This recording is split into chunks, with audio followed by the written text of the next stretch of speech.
அனைவருக்கும் வணக்கம். சுப மாரிமுத்து திருப்பூரிலிருந்து இந்த பதிவு உங்களுக்காக. இன்றைக்கு ஒரு அற்புதமான ஒரு சூட்சமத்தை இன்றைக்கி உங்களுக்கு நான் சொல்லித்தரப்போகிறேன். வாழ்க்கையில் கஷ்டப்பட்டு இருக்கக்கூடியவங்க இந்த பதிவை கண்டிப்பாக நீங்கள் பார்க்கலாம். அப்போது ஒருத்தருடைய ஜாதகத்தில் நட்சத்திர ரீதியாக தான் வாழ்க்கை இயக்கிட்டு போகுது. அப்போது எந்த நட்சத்திரக்காரர்களோட ஒரு நட்பு இருந்தால் வாழ்க்கையில் ஜெயிச்சு போகலாங்கிற ஒரு பதிவை இந்த சூட்சமத்தில் இடைவிடாமல் பாருங்கள். வள்ளுவர் வாக்கு யூடியூப் சேனலை சப்ஸ்கிரைப் பண்ணிக்கங்க. நிறைய பதிவுகள் உங்களுக்கு கொடுத்துட்டு வர்றேன்.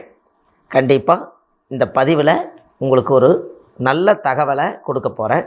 இதை பொறுமையாக நிதானமாக கேட்டுவாங்க. சரி, சித்திர நட்சத்திரத்தில் பிறந்தவர்களுக்கு என்ன யோகம்னு பார்க்கலாம்.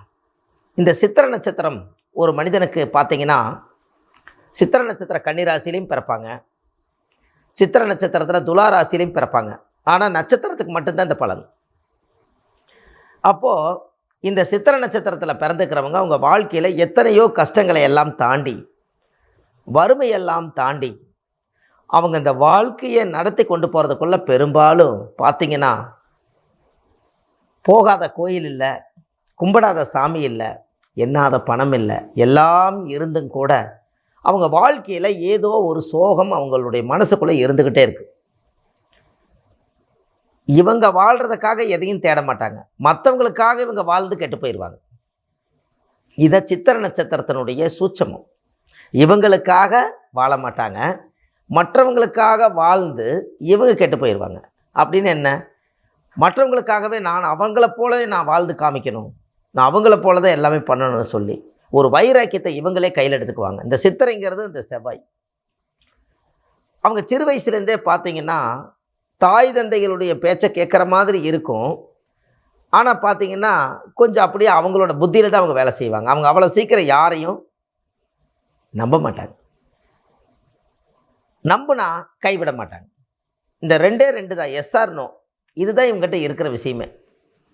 ஏன்னா இவங்ககிட்ட இந்த சித்திர நட்சத்திரத்தில் பிறந்துக்கிறவங்க செவ்வாய் திசையில் பிறப்பாங்க. செவ்வாய்னா அந்த கோபம் வந்துருச்சு அவ்வளோதான், சாமி ஆடி ஒரு பெரிய ஒரு மழை பேஞ்சு ஓஞ்ச மாதிரி இருக்கும். அவ்வளோ கோபம் உங்களுக்கு வந்துடும். அதே போல் பாசத்தை காமிச்சிட்டிங்கன்னா அந்த பாசத்தில் இருக்கக்கூடிய அந்த தன்மை புரிஞ்சுக்காத அளவுக்கு அளவில்லாத பாசத்தை கொடுத்துருவாங்க. இந்த ரெண்டு விஷயந்தான் உங்களுக்கு தெரியும். நடுமையாக அவங்க நிற்க மாட்டாங்க.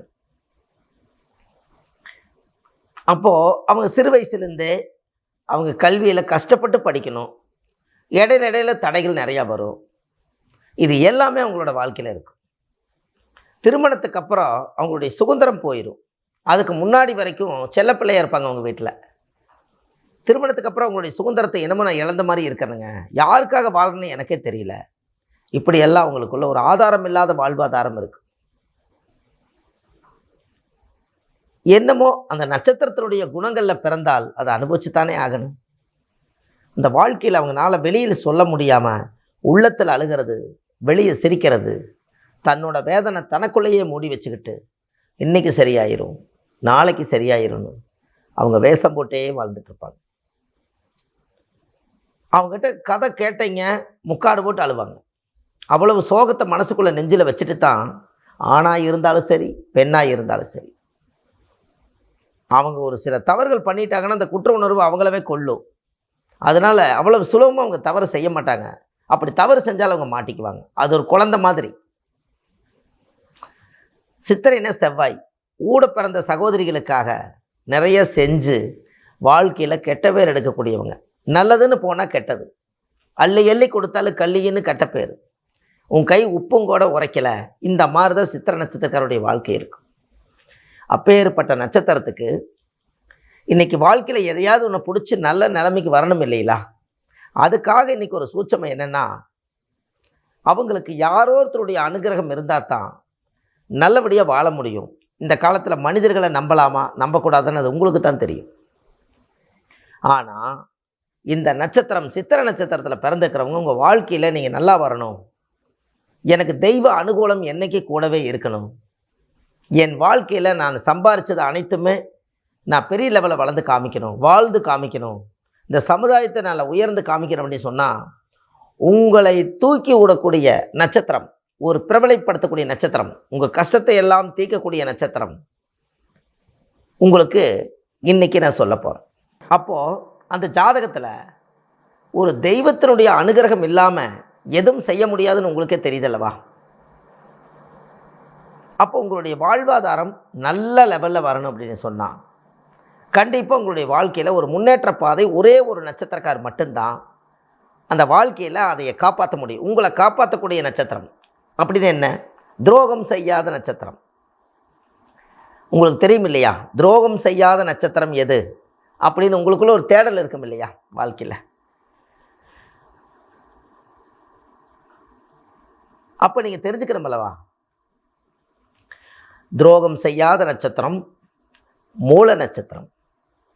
அவங்க தனுசு ராசியில் பிறந்திருப்பாங்க.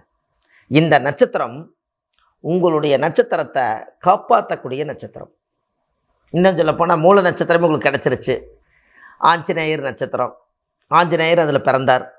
ராமருக்கு நிறைய கஷ்டங்கள் இருந்தது, அவர் பக்கத்தில் இருந்து நிறைய உதவிகள் செய்திருக்கிறார். அவர் பக்கத்தில் இருக்க வரைக்கும் ராமர் மானசீகமான சீடரே ஆஞ்சநேயர் தான். அப்பேற்பட்ட நட்சத்திரம் தான் சித்திரை நட்சத்திரக்காரர்களுக்கு துரோகம் செய்யாத நட்சத்திரம். உங்களுக்கு ஒன்று தெரியுமா, வாழ்க்கையில் யாரோ ஒருத்தர் நல்லவங்களை சந்திக்கணும் அப்படின்னா சித்திரை நட்சத்திரக்கார சந்திங்க. அவங்களுக்கு ஒரு காப்பி வாங்கி கொடுங்க, ஒரு சாப்பாடு வாங்கி கொடுங்க, அவங்களுக்கு ஒரு ட்ரெஸ் எடுத்து கொடுங்க, அவங்கள ஒரு நட்பு ரீதியாக பாருங்கள், அவங்கள வீட்டில் கூட்டிகிட்டு வந்து சாப்பிட வச்சு அவங்களுடைய பவரை நீங்கள் வாங்குங்க. இது எல்லாமே ஒரு காரியத்துக்கு போகிறீங்க, அவரை கூட்டிகிட்டு போங்க. ஒரு பெண்ணாக இருந்தாலும் சரி, ஆணாக இருந்தாலும் சரி, மூல நட்சத்திரக்காரை கூட்டிகிட்டு போயிட்டு வாங்க. வாழ்க்கை எப்படி இருக்குன்னு பாருங்கள். அவங்க காலையில் எழுந்திரிச்சு நல்லா இருக்கிறீங்களா, ஒரு காலை வணக்கம், சாப்பிட்டீங்களா, இதெல்லாம் கேட்டு பாருங்கள். அவங்ககிட்ட இருந்து இந்த பவர் வந்துக்கிட்டே இருக்கு. இதெல்லாம் நட்சத்திர கோலாட்டத்தில் ரகசியமாக பதுக்கி வச்சிருக்கக்கூடிய சொற்கள் இதெல்லாம். இந்த நட்சத்திரம் இந்த நட்சத்திரத்தோடு சேர்ந்தால் அந்த வாழ்க்கையை சரிப்படுத்தி பெரிய லெவலில் கொண்டு போய் விடக்கூடிய நட்சத்திரம் தான் மூல நட்சத்திரம். அப்போ இந்த சித்திரை நட்சத்திரக்காரர்களுக்கு இத்தனை காலமாக தெரியாமங்கோ நீங்கள் வாழ்ந்திருக்கலாம். ஆனால் தெய்வ அனுகூலம் நட்சத்திரம். எங்கேயாவது ஒரு குலதெய்வம் கோயிலுக்கு போகிறீங்க, ஒரு கூட கூட்டிகிட்டு போகிறீங்க, தெய்வ அனுகூலம், தெய்வமே கூட வருமா. உங்களுடைய கர்மவினை தீர்க்கக்கூடிய நட்சத்திரம் மூல நட்சத்திரமே. அப்போது மூல நட்சத்திரத்தில் பிறந்திருக்கிறவங்களை நம்ம பகைச்சிக்கக்கூடாது, அவங்க அடிக்கக்கூடாது. அவங்கள யோகம் போயிடும், அடிச்சிங்கன்னா யோகம் போயிடும். அவங்க கஷ்டத்தில் இருந்து அவங்க வெளியில் வந்தால் வாழ்க்கையில் கண்ணை தொடச்சி விடுறது அவங்க தான் உங்கள் வாழ்க்கையில். அப்போ எப்படியெல்லாம் உங்களோட வாழ்க்கையில் நீங்கள் சரிப்படுத்தக்கூடிய இது இருக்குது பார்த்தீங்களா? எல்லாமே நிறைய விஷயங்கள் இந்த உலகத்தில் நிறைய நீங்கள் தெரிஞ்சுக்க வேண்டிய விஷயம் நிறைய இருக்குது. அன்றைக்கி சாஸ்திரத்தை நம்பித்தான் இந்த உலகமே இயங்குச்சு. அதில் 27 நட்சத்திரம் தான் இறைவனுடைய அருளால் கடவுள்கிட்டருந்து வந்து இந்த பூமிக்கு வந்து சேர்ந்த நட்சத்திரம் 27 தான். இந்த 27 நட்சத்திரத்தில் யார் யார் எந்தெந்த நட்சத்திரத்தோட நட்பு வச்சுக்கலாம், ஏதோ ஒரு பார்ட்னர் போடலாம், தொழிலில் வரலாம், வாழ்க்கையில் வரலான்னு தெரிஞ்சுக்கக்கூடிய இந்த நட்சத்திர சூட்சமம் தான் இந்த தெய்வ அனுகூல நட்சத்திரம். அப்போ சித்திரை நட்சத்திரக்காரி இனிமேல் அவங்கள நீங்கள் பாருங்கள், மூல நட்சத்திரத்தில் நீங்கள் யாராவது பிறந்திருந்தா அவங்க ஏதாவது ஒரு வழியில் கனெக்ட் ஆகிருக்காங்களான்னு பாருங்கள். அவங்கள கூட்டிகிட்டு போய் சில காரியம் நடந்திருக்கான்னு செக் பண்ணுங்கள். செக் பண்ணிவிட்டு எனக்கு சொல்லுங்கள். அவ்வளோ அற்புதமாக வேலை செய்யும். இதெல்லாம் ரியல், உண்மையும் உண்மை. இப்போ இனிமேலாவது உங்களுடைய வாழ்க்கையில் யாரை பிடித்து கொண்டு போனால் நம்ம காரியம் சக்ஸஸ் ஆகும் அப்படிங்கிற ஒரு விஷயத்தை இன்றைக்கி நீங்கள் உள் வாங்கி வச்சுக்கிட்டு, இது நிறைய பேர் சித்திரை நட்சத்திரத்தில் பிறந்திருப்பாங்க, மற்றவங்களுக்கு இது வேறு மற்றவங்களுக்கு இது பொருந்தாது. சித்திரை நட்சத்திரக்காரர்களுக்கு மட்டும்தான் இந்த பதிவு பொருந்தும். அவங்க தான் வாழ்க்கையில் ஜெயிக்கிறதுக்கு இந்த பதிவை கேட்கணும். அதனால் அந்த சித்திரை நட்சத்திரத்தில் பிறந்துக்கிறவங்க உங்களுடைய நட்பில் நிறைய பேர் இருப்பாங்க. இந்த பதிவு உங்களோட போக வேண்டாம். ஏன்னா இது சூட்சமம். கிட்டத்தட்ட எத்தனையோ ஆண்டுகளுக்கு பிறகு பழைய நூல்களில் ரகசியமாக சித்தர்களும் முனிவர்களும் ரிஷிமார்களும் பழைய ஓலையிலிருந்து எழுதி அதை தமிழாக்கம் பண்ணி அதன் மூலியமா உயிரோட்டமாக இன்றைக்கி இந்த நட்சத்திரத்தை பற்றி சொல்கிறதுக்கு கடவுளுக்கு ஒரு நன்றி சொல்லிட்டு உங்களுக்கு நான் அந்த பதிவை கொடுக்குறேன். அது உங்களோட இருக்கக்கூடாதுன்னு எதுக்காக சொல்கிறேன்னா, இந்த உலகம் ரொம்ப பெருசு. நீங்கள் மட்டும் சித்திரை நட்சத்திரத்தில் பிறந்திருக்க மாட்டீங்க.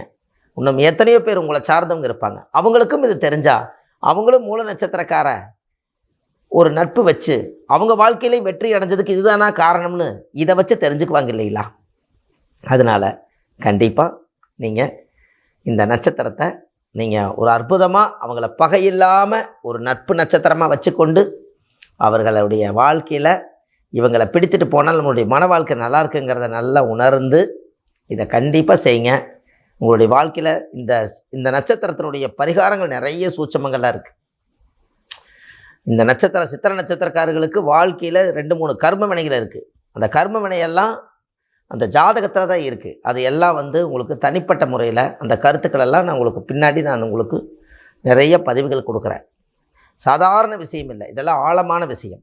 இந்த விஷயத்துக்குள்ளே நீங்கள் போய் இந்த நட்சத்திரத்தை பிடிச்சு நீங்கள் ஜெயிச்சாச்சுன்னு சொன்னால் ஒவ்வொரு காரியமும் இப்படி வச்சு நீங்கள் செஞ்சு பழகிட்டீங்கன்னா உங்கள் வாழ்க்கையில் தெய்வம் கூடவே இருக்கும். அதனால் கண்டிப்பாக இந்த பதிவை கேட்டுட்டு மற்றவங்களுக்கு இதை ஷேர் பண்ணுங்கள்.